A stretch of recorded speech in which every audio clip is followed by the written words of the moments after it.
আরবদের সাথে গভীর সম্পর্কে ট্রাম্প, পাত্তা পেলেন না নেতানিয়াহু। তবে কি ইসরায়েলের হাত ছেড়ে দিচ্ছে যুক্তরাষ্ট্র? ভারতে নয়, অ্যাপেলের কারখানা, ট্রাম্পের বিস্ফোরক মন্তব্য। তাহলে কি বন্ধ হচ্ছে অ্যাপেলের উৎপাদন?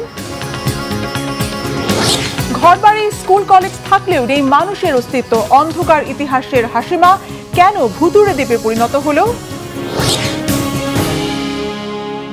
আসসালামু আলাইকুম, দেখছিলেন Bangla vision world news headline. ইসরায়েলকে উপেক্ষা করে ধনী উপসাগরীয় রাষ্ট্রগুলোর দিকে ঝুঁকে পড়েছেন যুক্তরাষ্ট্রের প্রেসিডেন্ট ডোনাল্ড ট্রাম্প। মধ্যপ্রাচ্য সফরে ইরান, কাতার ও সিরিয়ার সঙ্গে আলোচনায় আগ্রহ। আরব দেশগুলোর সঙ্গে শত শত বিলিয়ন ডলারের অস্ত্র ও জ্বালানি চুক্তি, সবই ইঙ্গিত দিচ্ছে ওয়াশিংটনের পুরনো কৌশলে বড় ধরনের পরিবর্তন ঘটেছে। হোয়াইট হাউসে নেতানিয়াহুর সঙ্গে বৈঠকের পরও ইরানের সঙ্গে আলোচনা চালিয়ে যাওয়ার ঘোষণা, ইয়েমেনের সংকটে ইসরায়েলের নিরাপত্তা উপেক্ষা এবং সিরিয়ার সঙ্গে সম্পর্ক স্বাভাবিক করার ডাক, সব মিলিয়ে চাপে পড়েছেন নেতানিয়াহু। প্রশ্ন উঠেছে, আমেরিকা কি ছেড়ে দিচ্ছে ইসরায়েলের হাত? হাফিজুল ইসলামের ডেস্ক রিপোর্টে বিস্তারিত। যুক্তরাষ্ট্রের প্রেসিডেন্ট ডোনাল্ড ট্রাম্পের সাম্প্রতিক মধ্যপ্রাচ্য সফরে একেবারেই পাত্তা পায়নি ইসরায়েল। পুরনো মিত্র তেল আবিবকে উপেক্ষা করে উপসাগরীয় দেশগুলোর উপর ছিল মার্কিন রাষ্ট্রনেতার সম্পূর্ণ মনোযোগ। কোটি কোটি ডলারের চুক্তির ঝড় বইয়ে ট্রাম্প বুঝিয়ে দিয়েছেন, বন্ধুত্বের চাইতে আর্থিক মুনাফা ও আমেরিকার স্বার্থকেই প্রাধান্য দিচ্ছেন তিনি। তার এমন সিদ্ধান্তে চমকে গেছেন বহু আন্তর্জাতিক বিশ্লেষক। বিষয়টিকে তারা দেখছেন ওয়াশিংটনের পররাষ্ট্রনীতিতে আমূল পরিবর্তনের ইঙ্গিত হিসেবে। তেল সমৃদ্ধ রাষ্ট্রগুলোর সঙ্গে বিশালাকার বাণিজ্যিক চুক্তি হলেও ইসরায়েল ছিল সম্পূর্ণ আড়ালে। এর ফলে প্রশ্ন উঠেছে, মার্কিন মদতপুষ্ট তেল আবিব কি হারাবে আমেরিকার সমর্থন? আর এমন কিছু ঘটলে নেতানিয়াহু কি পারবেন ইসরায়েলের পতন ঠেকাতে? হোয়াইট হাউসে নেতানিয়াহুর সঙ্গে সর্বশেষ বৈঠকের সময় ট্রাম্প ঘোষণা করেছিলেন তিনি ইরানের সঙ্গে পারমাণবিক কর্মসূচি নিয়ে আলোচনা চালিয়ে যাচ্ছেন। ইসরায়েলের তীব্র বিরোধিতার মুখেও থেমে থাকেননি ট্রাম্প। একইভাবে ইয়েমেনের সশস্ত্র গোষ্ঠীর সঙ্গে অস্ত্রবিরতি ঘোষণায় ইসরায়েলের নিরাপত্তার কোনো নিশ্চয়তা রাখা হয়নি। এখানেই শেষ নয়, সিরিয়ার নতুন সরকারের সঙ্গে সম্পর্ক স্বাভাবিক করার ডাক দিয়েছেন ট্রাম্প। এসব কার্যক্রমের মধ্য দিয়ে পরিষ্কার হচ্ছে এক ধরনের স্পষ্ট বার্তা, সেটা হলো স্বার্থের কারণে ইসরায়েলের শত্রু রাষ্ট্রগুলোর সাথেও সম্পর্ক স্থাপন করতে আগ্রহী ট্রাম্প। এর জেরে নেতানিয়াহুর সঙ্গে বন্ধুত্বে ভাটা পড়লেও তোয়াক্কা করতে রাজি নন তিনি। ট্রাম্পের মধ্যপ্রাচ্য সফরের কেন্দ্রবিন্দু ছিল অর্থনীতি। এই ট্যুরে আরব নেতাদের সঙ্গে স্বাক্ষরিত হয়েছে একাধিক উচ্চ মূল্যের চুক্তি। সংযুক্ত আরব আমিরাতের রাষ্ট্রায়ত্ত তেল কোম্পানি অ্যাডনকের সঙ্গে 440 বিলিয়ন ডলারের জ্বালানি বিনিয়োগ চুক্তি, আমিরাতের জাতীয় বিমান সংস্থা এতিহাদের 28টি ওয়াইড বডি বোয়িং বিমান কেনার মতো বড় বড় চুক্তির মধ্য দিয়ে ট্রাম্প নিজেকে প্রমাণ করেছেন ডিল মেকিং কিং হিসেবে। আমেরিকার অর্থনীতির সংকটকালে এমন চুক্তি মার্কিন বাজারে ফেরাচ্ছে বিনিয়োগকারীদের আস্থা, তৈরি হচ্ছে অসংখ্য কর্মসংস্থান। শুধু মধ্যপ্রাচ্যে নয়, অনেক দেশের সঙ্গেই অচিরেই বাণিজ্য চুক্তি চূড়ান্ত হওয়ার ইঙ্গিত দিয়েছেন ট্রাম্প। কূটনৈতিক দিক থেকে যুক্তরাষ্ট্র যেন জানিয়ে দিচ্ছে, ইসরায়েল এখন আর এককভাবে মার্কিন প্রশাসনের বিশ্বস্ত মিত্র নয়। ইরান হোক, সিরিয়া হোক কিংবা কাতার, নতুন বিশ্ব ব্যবস্থায় যেখানেই লাভের সম্ভাবনা সেখানেই সম্পর্ক গড়তে আগ্রহী আমেরিকা। আর এই নীতির সবচেয়ে বড় শিকার এখন ইসরায়েল। ভয়ঙ্করভাবে প্রশ্নের মুখে পড়েছে নেতানিয়াহুর একসময়ের পুরনো সুবিধাভোগী অবস্থান। বহুদিন থেকেই ইসরায়েলকে কেন্দ্র করে নির্ধারিত হয়ে আসছে যুক্তরাষ্ট্রের মধ্যপ্রাচ্য কৌশল। এখন সেই জায়গা দখল করছে অর্থনৈতিকভাবে সমৃদ্ধ আরব দেশগুলো। আঞ্চলিক শক্তির মোকাবেলা করতে উপসাগরীয় রাষ্ট্রগুলো আমেরিকার কাছ থেকে কিনছে আধুনিক অস্ত্র ও প্রতিরক্ষা সরঞ্জাম। সমরাস্ত্র চুক্তির মাধ্যমে সামরিক শক্তির পাশাপাশি যুক্তরাষ্ট্রের সঙ্গে দৃঢ় হচ্ছে এসব দেশের কৌশলগত সম্পর্ক। তবে আরব প্রতিবেশীদের মাঝে আগামীতে ঠিক কতটা নিরাপদে থাকবে ইসরায়েলের অস্তিত্ব, সেটা নিয়ে দেখা দিচ্ছে অনিশ্চয়তা। ট্রাম্পের চালে কতখানি বদলাবে মধ্যপ্রাচ্যের রাজনীতি, সেদিকে নজর রাখছে আন্তর্জাতিক মহল। হাফিজুল ইসলাম, বাংলা ভিশন।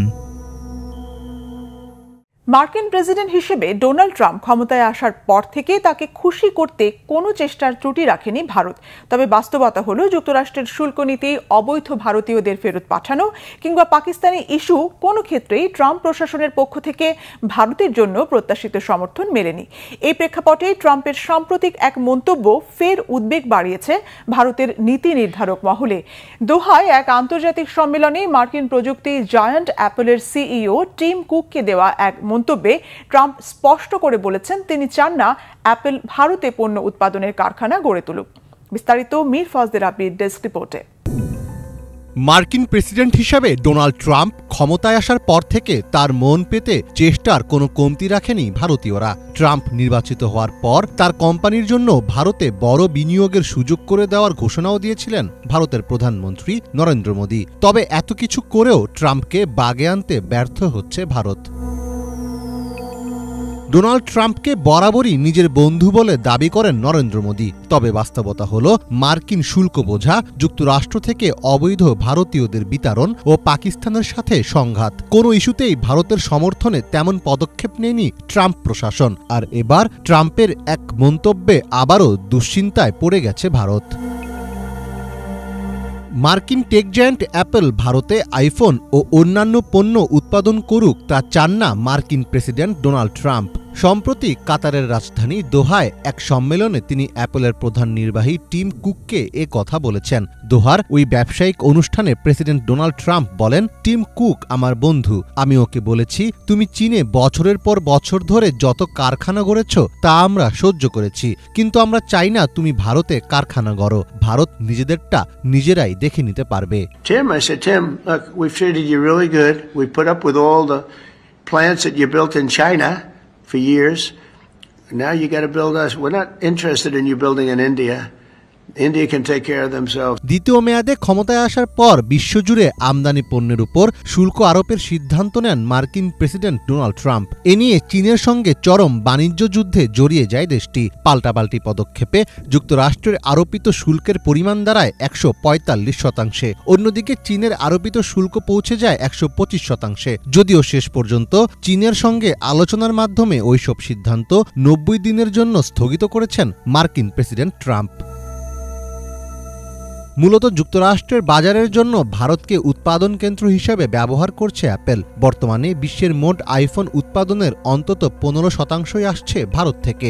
2024-25 অর্থবছরে ভারতে তৈরি আইফোনের রপ্তানি ছাড়িয়েছে 1.5 লাখ কোটি টাকা। বিশ্লেষকদের মতে এটি একটি কৌশলগত পদক্ষেপ। চীন থেকে আমদানিকৃত পণ্যের উপর যুক্তরাষ্ট্রে যে বিপুল ট্যারিফ আরোপ হচ্ছে তা এড়ানোর জন্যই ভারতকে ব্যবহার করছে অ্যাপল। তবে ধারণা করা হচ্ছে ট্রাম্প এমন মন্তব্য করলেও ভারতে বিনিয়োগ পরিকল্পনায় কোনো পরিবর্তন আনবে না অ্যাপল। কেননা যুক্তরাষ্ট্রে হঠাৎ করে এত বিশাল উৎপাদন পরিকাঠামো গড়ে তোলা সম্ভব নয়। দেশটিতে সরবরাহ ব্যবস্থা নতুন করে তৈরি করতে গেলে কয়েক হাজার কোটি ডলারেরও বেশি খরচ হতে পারে। বর্তমানে ভারতে অ্যাপলের 3টি কারখানা রয়েছে, এর মধ্যে 2টি তামিলনাড়ুতে এবং একটি কর্ণাটকে। পাইপলাইনে আছে আরও 2টি কারখানা। অ্যাপলের শীর্ষ কর্তৃপক্ষ নিশ্চিত করেছে যে নির্ধারিত পরিকল্পনা অনুযায়ী দেশটিতে বড় আকারের উৎপাদন কারখানা স্থাপনের কাজ এগিয়ে চলছে। তবে অ্যাপল যাই বলুক না কেন, ট্রাম্পের এই মন্তব্যে ভারতের প্রযুক্তি খাতে যে উদ্বেগ বেড়েছে তাতে কোনো সন্দেহ নেই। মীর ফজলে রাব্বি, বাংলা ভিশন। শিলিগুড়ি করিডোর বা চিকেন স্নেক নিয়ে ভারতের চিন্তা ক্রমাগতই বাড়ছে। সম্প্রতি আসামের মুখ্যমন্ত্রী হিমন্ত বিশ্ব শর্মা বলেছেন, ইন্দিরা গান্ধী বেঁচে থাকলে তাকে প্রশ্ন করতেন কেন 1971 সালে বাংলাদেশ থেকে আরও 100 কিলোমিটার এলাকা ভারতের সঙ্গে করিডোরে সংযুক্ত করা হয়নি। এদিকে পশ্চিমবঙ্গে তিস্তা নদীর তীরে একটি পূর্ণাঙ্গ সামরিক মহড়া পরিচালনা করেছে ভারতীয় সেনাবাহিনী। পাশাপাশি শিলিগুড়ি ও আশেপাশের এলাকায় ড্রোন ব্যবহারে পুলিশের অনুমতি বাধ্যতামূলক করা হয়েছে। বিস্তারিত ডেস্ক রিপোর্টে। চিকেন স্নেককে কেন্দ্র করে দিন দিন গভীর উদ্বিগ্ন হয়ে উঠেছে ভারত। অঞ্চলটি ঘিরে সামরিক প্রস্তুতি ও রাজনৈতিক আলোচনা সমালোচনা চলছে ব্যাপকভাবে। সম্প্রতি এক সংবাদ সম্মেলনে ভারতের তৎকালীন প্রধানমন্ত্রী ইন্দিরা গান্ধীর উপর তীব্রভাবে চটেছেন আসামের মুখ্যমন্ত্রী হেমন্ত বিশ্ব শর্মা। তিনি বলেন, যদি ইন্দিরা গান্ধী আজ জীবিত থাকতেন তাহলে তিনি জানতে চাইতেন কেন 1971 সালের মুক্তিযুদ্ধে জয়ী হওয়ার পরও বাংলাদেশ থেকে আরও 100 কিলোমিটার এলাকা নিয়ে ভারতের সঙ্গে যুক্ত করা হয়নি। সাংবাদিকদের সঙ্গে কথা বলার সময় শর্মা দাবি করেন 1971 সালের মুক্তিযুদ্ধে ভারত জয়ী হয়েছে। তিনি বলেন, তৎকালীন প্রধানমন্ত্রী ইন্দিরা গান্ধী বেঁচে থাকলে জিজ্ঞেস করতেন কেন ভারতের পাশে একটি ইসলামী রাষ্ট্র গড়ে তোলার সুযোগ দেওয়া হয়েছে, কেন বাংলাদেশ থেকে জায়গা নিয়ে চিকেন স্নেক করিডোরটি আরও 100 মাইল বাড়ানোর জন্য উদ্যোগ নেওয়া হয়নি। পাকিস্তানের আত্মসমর্পণের পরও কেন ইন্দিরা বাংলাদেশের কাছ থেকে দৃঢ়ভাবে 100 মাইল জায়গা নেওয়ার দাবি জানাননি, যাতে ভারতের উত্তর পূর্বাঞ্চলে একটি সড়ক পথ নির্মাণ করা যায়। এ সময় তিনি আরও বলেন, বর্তমান পরিস্থিতিতে কংগ্রেসের কোনো নৈতিক অধিকার নেই প্রধানমন্ত্রী নরেন্দ্র মোদীর পাকিস্তান সংক্রান্ত অস্ত্রবিরতির সিদ্ধান্ত নিয়ে প্রশ্ন তোলার। তিনি অপারেশন সিঁদুর সম্পর্কে বলেন, এই অভিযানের প্রধান উদ্দেশ্য ছিল সন্ত্রাসী ঘাঁটিগুলো নির্মূল করা, যা সফলভাবে সম্পন্ন হয়েছে বলে দাবি করেন তিনি। এদিকে শিলিগুড়ি ও তার পার্শ্ববর্তী অঞ্চলে যে কোনো ধরনের জমায়েতে ড্রোন ব্যবহার করতে হলে এখন থেকে পুলিশের পূর্ব অনুমতি নিতে হবে বলে জানিয়েছে Siliguri metropolitan police SMP. Police বিভাগ জানিয়েছে, শিলিগুড়ি নেপাল, ভুটান, বাংলাদেশ ও ভারত চীন সীমান্তের খুব কাছাকাছি হওয়ায় অঞ্চলটিতে বিদেশি গোষ্ঠীর পক্ষ থেকে ড্রোনের মাধ্যমে নজরদারি চালানোর আশঙ্কা রয়েছে। শিলিগুড়ি করিডোর, যা সাধারণভাবে চিকেন স্নেক নামে পরিচিত, একটি অত্যন্ত গুরুত্বপূর্ণ ভূ অবস্থান, যেটি ভারতের মূল ভূখণ্ডকে উত্তর পূর্বাঞ্চলের রাজ্যগুলোর সঙ্গে সংযুক্ত রাখে। উত্তরবঙ্গের মোট 8টি জেলার মধ্যে 6টি জেলার সীমানা সরাসরি বাংলাদেশের সঙ্গে যুক্ত। পাশাপাশি কিছু জেলার সীমান্ত নেপাল ও ভুটানের সাথেও রয়েছে। শুধু শিলিগুড়ি মেট্রোপলিটন পুলিশ নয়, দার্জিলিং জেলা পুলিশও এই নিরাপত্তা নির্দেশিকা অনুসরণ করছে। মালদহ, উত্তর দিনাজপুর ও দক্ষিণ দিনাজপুর জেলাতেও অনুরূপ নিষেধাজ্ঞা কার্যকর করা হয়েছে। কিছু এলাকায় ড্রোন ব্যবহারের উপর সম্পূর্ণ নিষেধাজ্ঞাও জারি করা হয়েছে। এদিকে পশ্চিমবঙ্গে তিস্তা নদীর তীরবর্তী অঞ্চলে একটি পূর্ণাঙ্গ সামরিক মহড়া পরিচালনা করেছে ভারতীয় সেনাবাহিনী। একে যুদ্ধকালীন প্রস্তুতির অংশ হিসেবে দেখা হচ্ছে। তিস্তা প্রহার নামে মহড়াটি অনুষ্ঠিত হয় 8 থেকে 10 মে 3 দিন। এই এলাকাটি ভারতের সংবেদনশীল চিকেন স্নেক বা শিলিগুড়ি করিডোরের একেবারে কাছাকাছি অবস্থিত। সেনাবাহিনীর পক্ষ থেকে তিস্তা প্রহার ঘিরে যেসব ভিডিও ও ছবি প্রকাশ করা হয়েছে, তাতে এই মহড়ায় artillery tank, helicopter, surface to air missile ও অত্যাধুনিক ড্রোন ব্যবহার করতে দেখা যায়। সেনাবাহিনীর এক সদস্য জানান, এই মহড়াকে ঠিক রুটিন এক্সারসাইজ বলা যাবে না, কারণ সাম্প্রতিক কালের মধ্যে তিস্তার তীরবর্তী অঞ্চলে এই মাপের সামরিক মহড়া কখনোই হয়নি। ইফাত জাহান, বাংলা ভিশন। ভারত পাকিস্তান অস্ত্রবিরতির মেয়াদ বেড়েছে আগামী রবিবার পর্যন্ত। এমন অবস্থায় শান্তি আলোচনা শুরুর প্রস্তাব দিয়েছেন পাকিস্তানের প্রধানমন্ত্রী শাহবাজ শরীফ। অস্ত্রবিরতির মেয়াদ বৃদ্ধির খবর বৃহস্পতিবার পাকিস্তানের সিনেটের অধিবেশনে জানিয়েছেন পররাষ্ট্রমন্ত্রী ইসহাক দার। ফলে আগামী রবিবার পর্যন্ত ভারতের পশ্চিম সীমান্ত আর নিয়ন্ত্রণ রেখায় অস্ত্রবিরতি বহাল থাকবে। এর আগে 10 মে দুই দেশের director general of military operations DGMO পর্যায়ে হটলাইনে যোগাযোগের ভিত্তিতে অস্ত্রবিরতি শুরু হয়। বৃহস্পতিবার পর্যন্ত 3 দফায় হটলাইনে যোগাযোগ করেছে দুই দেশের সেনাবাহিনী। এই কথোপকথন খুব শিগগিরই বেসামরিক পর্যায়ে শুরু হবে বলে আশাবাদী ইসহাক দার। এদিকে দ্বিতীয় দিনের মতো পাকিস্তানের প্রধানমন্ত্রী শাহবাজ শরীফ জানিয়েছেন, ভারতের সাথে শান্তি আলোচনায় বসতে প্রস্তুত পাকিস্তান। আন্তর্জাতিক গণমাধ্যম রয়টার্স তাকে উদ্ধৃত করে এই প্রতিবেদন প্রকাশের আগের দিনও স্থানীয় গণমাধ্যম ডন এমন ইঙ্গিত দিয়েছে। এক্ষেত্রে শুধু কাশ্মীর নিয়ে আলোচনা চাইলে তা সম্ভব নয় বলে স্পষ্ট জানিয়ে দিয়েছেন ভারতের প্রতিরক্ষা মন্ত্রী রাজনাথ সিং। এক ভুতুড়ে দ্বীপ, যেখানে আছে অ্যাপার্টমেন্ট, স্কুল, কলেজ বা হাসপাতাল, কিন্তু নেই কোনো মানুষ। 50 বছরেরও বেশি সময় ধরে জাপানের হাশিমা দ্বীপে পড়ে আছে পরিত্যক্ত অবস্থায়। অথচ একসময় কর্মচাঞ্চল্যে ভরা ছিল পুরো শহর। কি এমন হলো যে পুরো দ্বীপটি আজ পরিত্যক্ত অবস্থায় পড়ে আছে? জাপানের হাশিমা দ্বীপ নিয়ে ডেস্ক রিপোর্টে আরো জানাচ্ছেন ইমরান মাহমুদ। আছে অ্যাপার্টমেন্ট, স্কুল, কলেজ বা হাসপাতাল, নেই শুধু মানুষ। প্রায় 50 বছর ধরে পরিত্যক্ত অবস্থায় আছে এই ভুতুড়ে শহর। জাপানের নাগাসাকি প্রদেশের উপকূল থেকে প্রায় 15 কিলোমিটার দূরে অবস্থিত এই দ্বীপ হাশিমা। তবে এই দ্বীপটি বিশ্বজুড়ে আরও একটি নামে বেশি পরিচিত, ব্যাটেলশিপ আইল্যান্ড বা যুদ্ধজাহাজ দ্বীপ।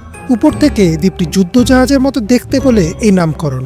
প্রায় 1 শতাব্দী আগে এই দ্বীপে ছিল জীবনের স্ফুরণ, কর্মচাঞ্চল্য ও আধুনিক স্থাপত্যের নিদর্শন। কিন্তু এখন এটি একটি নিঃসঙ্গ, পরিত্যক্ত এবং ভুতুড়ে দ্বীপে পরিণত হয়েছে। হাশিমা দ্বীপের ইতিহাস ঘনিষ্ঠভাবে জড়িত কয়লা শিল্পের সঙ্গে। 1810 সালে এখানে প্রথম কয়লা আবিষ্কৃত হয় এবং 1887 সালে জাপানের বৃহৎ শিল্প প্রতিষ্ঠান মিৎসুবিশি কর্পোরেশন দ্বীপটি কিনে নেয়। এরপর থেকে শুরু হয় ব্যাপক কয়লা উত্তোলন। জাপানের শিল্পায়ন ও দ্বিতীয় বিশ্বযুদ্ধের সময় কয়লা ছিল অত্যন্ত গুরুত্বপূর্ণ সম্পদ। 1959 সালে দ্বীপটি তার সর্বোচ্চ জনসংখ্যায় পৌঁছে। প্রায় 5300 জন মানুষ বাস করতেন মাত্র 16 একর জায়গার উপর। বিশ্বের জনঘনত্বের রেকর্ড গড়েছিল এই দ্বীপ। হাশিমা দ্বীপে ছিল আধুনিক অ্যাপার্টমেন্ট, স্কুল, হাসপাতাল, সিনেমা হল, বাজার, এমনকি একটি ছোট পার্কও। চারপাশে ছিল উঁচু কংক্রিটের ভবন, যা জাপানের প্রথম কংক্রিট নির্মাণের অন্যতম উদাহরণ। কিন্তু প্রযুক্তির অগ্রগতির সঙ্গে সঙ্গে কয়লার গুরুত্বও কমতে থাকে এবং 1974 সালে হঠাৎ করেই মিৎসুবিশি দ্বীপে কয়লা খনন বন্ধ করে দেয়। একই বছর দ্বীপটি সম্পূর্ণরূপে পরিত্যক্ত হয়। সেই থেকে আজ পর্যন্ত এটি জনশূন্য। বর্তমানে হাশিমা দ্বীপে ভবনগুলো ধসে পড়েছে, দেয়ালে ফাটল, জানালাগুলো ভাঙা, ঘরগুলো ধুলোমলিন ও পরিত্যক্ত। পরিবেশ জুড়ে এক ধরনের গা ছমছমে নিস্তব্ধতা। এতটাই রহস্যময় এবং ধ্বংসপ্রায় যে 2012 সালে জেমস বন্ড সিরিজের স্কাইফল ছবিতে এই দ্বীপকে একটি সন্ত্রাসীর ঘাঁটি হিসেবে ব্যবহার করা হয়েছিল। 2009 সালে সীমিতভাবে এই দ্বীপে পর্যটকদের প্রবেশের অনুমতি দেওয়া হয়, তবে নিরাপত্তার কারণে পুরো দ্বীপ ঘুরে দেখা যায় না। নির্দিষ্ট কিছু অংশই শুধু খোলা থাকে। স্থানীয় ট্যুর গাইডদের সহায়তায় নাগাসাকি থেকে নৌকায় করে হাশিমা দ্বীপে পৌঁছানো যায়। বাংলাদেশ থেকে হাশিমা দ্বীপ ভ্রমণ করতে চাইলে প্রথমে টোকিও বা ওসাকা হয়ে নাগাসাকি পৌঁছতে হবে। ফ্লাইট, অভ্যন্তরীণ যাতায়াত, হোটেল ও দ্বীপ ট্যুর মিলিয়ে একজন পর্যটকের আনুমানিক খরচ হতে পারে 3 থেকে 4 লক্ষ টাকা। তবে খরচ ভিন্ন হতে পারে সময়, ফ্লাইট চার্জ এবং ব্যক্তিগত পছন্দের উপর নির্ভর করে। হাশিমা দ্বীপ আজ নিঃসঙ্গতা ও ইতিহাসের এক প্রতিচ্ছবি। এটি আমাদের মনে করিয়ে দেয় কিভাবে একসময় জীবন ও উন্নয়নের কেন্দ্রস্থল এখন নিঃসঙ্গ ধ্বংসাবশেষ হয়ে দাঁড়িয়ে আছে। শিল্পের উত্থান এবং পতনের এমন দৃষ্টান্ত বিশ্বে বিরল, এবং সে কারণেই হাশিমা দ্বীপ আজও পর্যটকদের কৌতূহলের কেন্দ্রবিন্দু। ইমরান মাহমুদ, বাংলা ভিশন। গাজায় বিমান হামলা অব্যাহত রেখেছে ইসরায়েল। শুক্রবার জুড়ে হামলা চালিয়ে অন্তত 100 ফিলিস্তিনিকে হত্যা করেছে ইসরায়েলি বাহিনী। এ নিয়ে গাজায় মৃতের সংখ্যা 53,000 ছাড়িয়েছে। ইসরায়েলের বর্বরতা বৃদ্ধির জবাবদিহি চেয়ে আন্তর্জাতিক সম্প্রদায়ের কাছে আহ্বান জানিয়েছে হামাস। গাজায় আক্রমণ আরও তীব্রতর করেছে ইসরায়েল। গত 24 ঘণ্টায় স্থলে অভিযান সহ বিমান হামলা সব মিলিয়ে অন্তত 143 জন ফিলিস্তিনির প্রাণহানি হয়েছে। এই অবস্থায় মার্কিন প্রেসিডেন্ট ডোনাল্ড ট্রাম্পের মধ্যপ্রাচ্য সফর গাজায় যুদ্ধবিরতি চুক্তি ও ত্রাণ সরবরাহের সহায়তার পথ উন্মোচন করতে পারে বলে আশা করছিলেন বিশ্লেষকগণ। এদিকে নেতানিয়াহু ঘোষণা দিয়েছিলেন প্রেসিডেন্ট ট্রাম্পের মধ্যপ্রাচ্য সফর শেষ হওয়ার আগে যদি হামাস অবশিষ্ট বন্দীদের মুক্তি দিতে সম্মত না হয় তাহলে আক্রমণ আরও তীব্র করা হবে।